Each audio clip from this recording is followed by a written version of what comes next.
Salam alaikum et bienvenue, on est le 29 mai 2026. Cette semaine, l'Algérie a fait trembler plusieurs secteurs en même temps. On va parler solaire, université, hôpitaux, numérique et diplomatie africaine. 4 dossiers costauds, mais on commence par celui qui m'a le plus scotché. En 2025, l'Algérie a importé 2,1 gigawatts de panneaux solaires. Je répète, 2,1 gigawatts. Pour ceux qui visualisent, c'est plus de 2 fois la capacité du barrage de Beni Haroun, le plus grand barrage du pays. Et ce qui rend ce chiffre proprement stupéfiant, c'est pas le volume, c'est la vitesse. En 12 mois, les importations ont été multipliées par 6. On était à 0,35 gigawatts en 2024. On est à 2,1 gigawatts en 2025, multiplié par 6 en un an. À l'échelle mondiale, c'est exceptionnel. Ce bond propulse l'Algérie au deuxième rang africain dans le solaire derrière l'Égypte, à 2,3 gigawatts devant le Nigeria, la RDC et l'Afrique du Sud. Elle intègre le cercle très fermé des 5 nations africaines ayant franchi le seuil symbolique du gigawatt importé en une seule année. C'est pas rien. Pourquoi cette accélération aussi brutale? La réponse est simple. Le prix du kilowattheure solaire est tombé à 3 centimes de dollars. 3 centimes. Moins cher que le diesel, moins cher que l'électricité dans la majorité des pays africains. À ce tarif-là, le solaire n'est plus un choix idéologique. C'est un choix purement comptable. Mais l'Algérie ne s'arrête pas à réduire ses factures. La logique va bien plus loin.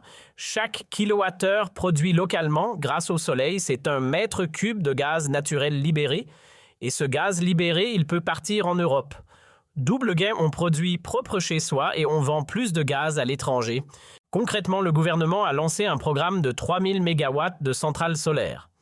19 installations photovoltaïques doivent être mises en service progressivement en 2026. La plus grande, la centrale de Grousse à Biskra, 400 hectares, près de 380 000 panneaux. Résultat attendu, plus de 4 milliards de mètres cubes de gaz économisés chaque année, directement réorientés vers les clients européens. Et le timing est parfait.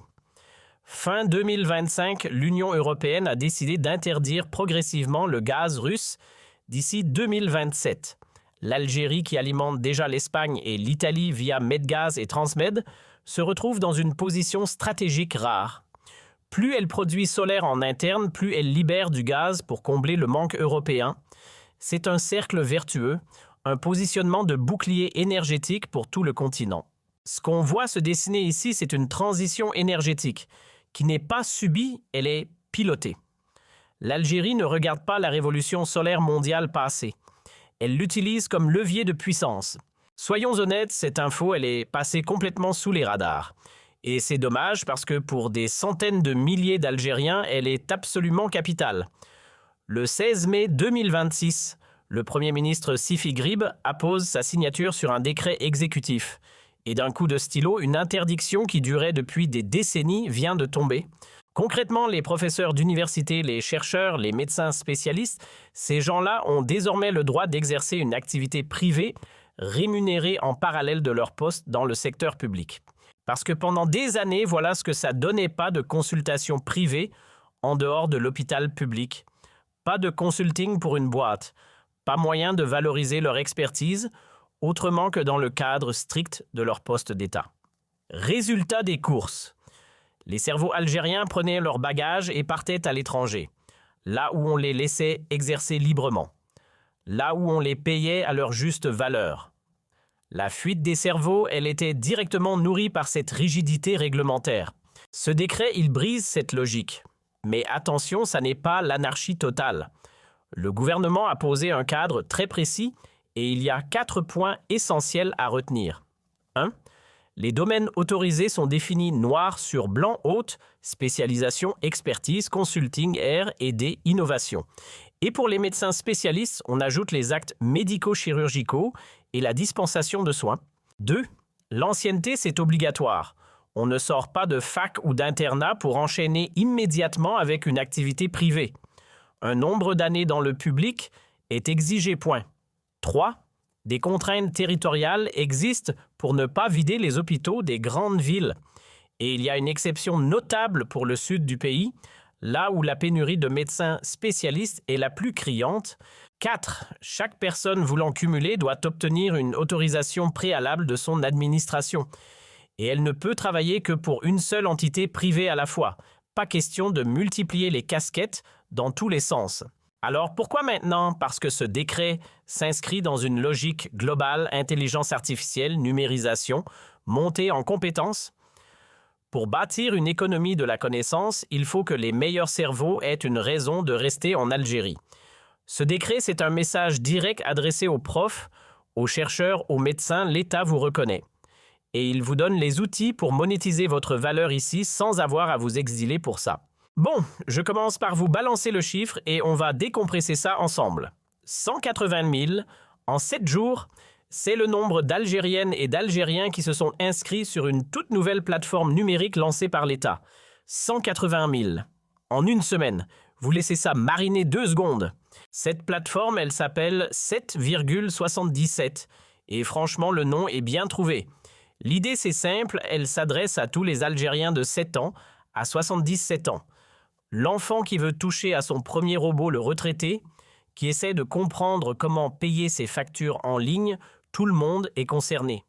Personne n'est laissé sur le bord de la route. C'est le ministère de la Poste et des Télécommunications qui porte le projet. Et l'ambition, elle est clairement nationale.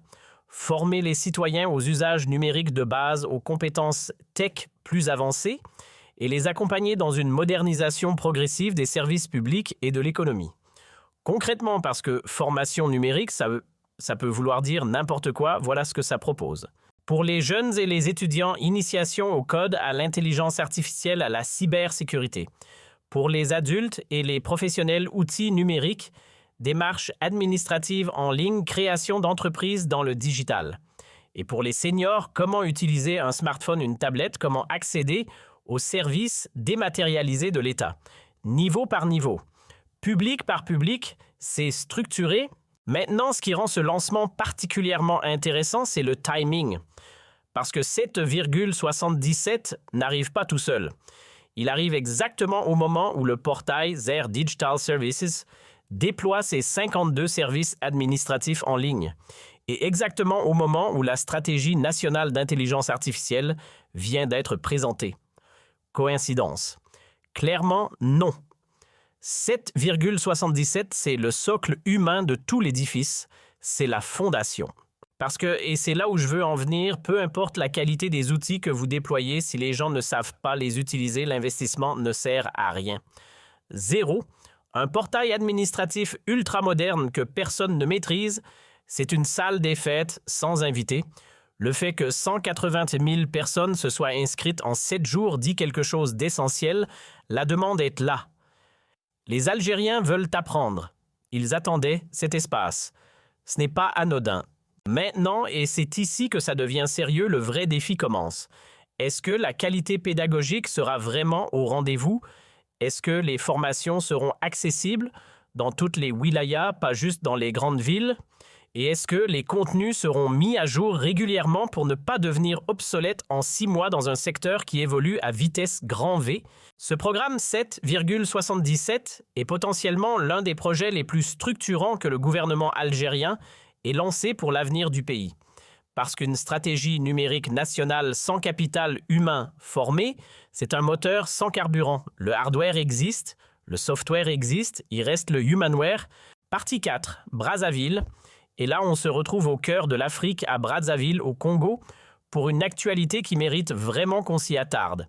Du 25 au 29 mai 2026, la ville accueille les 61e assemblées annuelles du groupe de la Banque africaine de développement. Et dans ce cadre-là, mes amis, l'Algérie ne fait pas que participer, elle rayonne.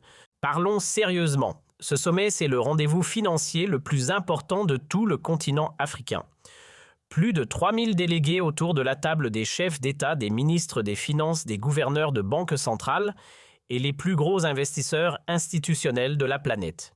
Le thème de cette édition, il est limpide: comment mobiliser des ressources massives pour financer le développement de l'Afrique dans un monde qui, lui, se fragmente à toute vitesse. Parce que le contexte mondial, il est brutal. Tensions géopolitiques, aide internationale en recul, compétition féroce Pour les capitaux, l'Afrique ne peut plus compter sur les autres. Elle cherche ses propres solutions. Et dans ce tableau d'ensemble, un pays se distingue nettement, l'Algérie. 2 rapports majeurs ont été présentés lors de ces assemblées et tous les 2 consacrent les avancées industrielles du pays. L'indice africain d'industrialisation 2025 qui passe au crible le développement industriel de 54 nations africaines. Sur la période 2010 à 2024 est formel. Le score global de l'Algérie progresse de manière régulière et continue entre 2021 et 2024. Ce n'est pas un accident, c'est une trajectoire.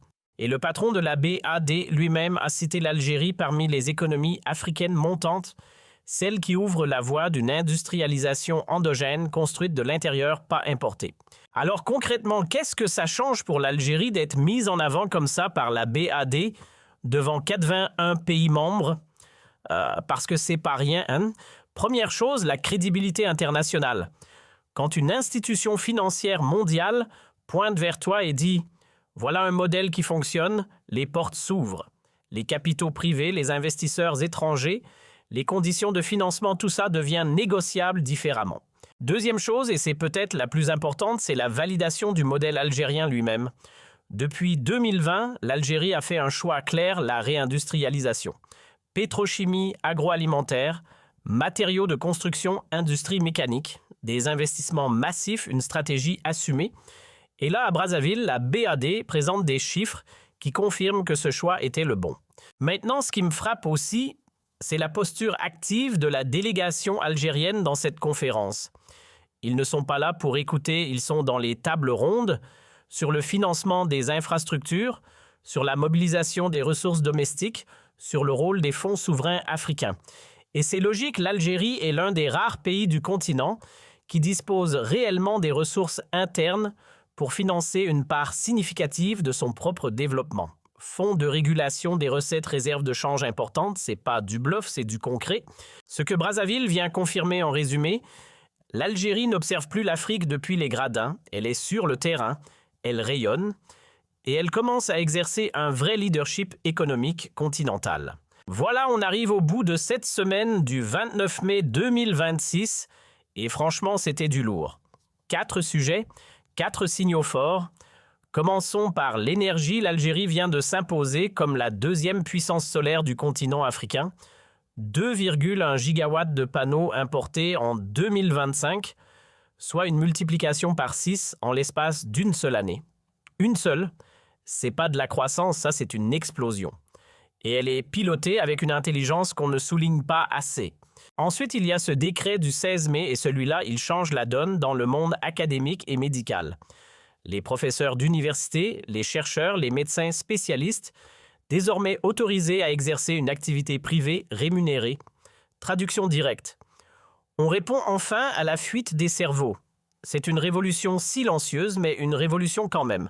3e signal, le programme national 7,77. Plus de 180 000 inscrits en une semaine.